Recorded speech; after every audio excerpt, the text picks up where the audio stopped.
ఉద్యోగ ఉపాధ్యాయులు ఏ విధంగా తెలుగుదేశం పార్టీ సపోర్ట్ చేసిన కూటమి ప్రభుత్వం సపోర్ట్ చేసిన వ్యక్తిని ఎలా ఓడించారో అర్థమైతే రాబోయే జమిలీ ఎన్నికలైనా సాధారణ ఎన్నికలైనా అధికారంలోకి వచ్చేది వైఎస్ఆర్ కాంగ్రెస్ పార్టీ అనేది తెలుసుకోండి. ఇకనైనా అధికారులు మీరు ఏదైతే న్యాయబద్ధంగా చేయాలో అలా చేయాలి, అంతేగాని మీరు మితిమీరిన ఉత్సాహంతో చేస్తే మాత్రం చాలా బాధపడే రోజులు వస్తాయని కూడా తెలియజేసుకుంటున్నాను.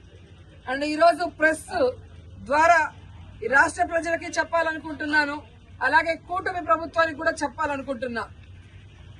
కూటమి ప్రభుత్వం అధికారంలోకి వచ్చిన తర్వాత తప్పుడు కేసులతో హెరాస్మెంట్ చేయటమే కాకుండా ఈరోజు రాష్ట్రంలో మద్యం బెల్ట్ షాపులు ఏ విధంగా వీధి వీధికి పెట్టి విచ్చలవిడిగా మద్యాన్ని అమ్ముతూ ఈరోజు ఆడపిల్లల మీద అఘాయిత్యాలు పెరిగే విధంగా చేస్తున్నారో మీరందరూ కూడా కళ్ళారా గమనించండి.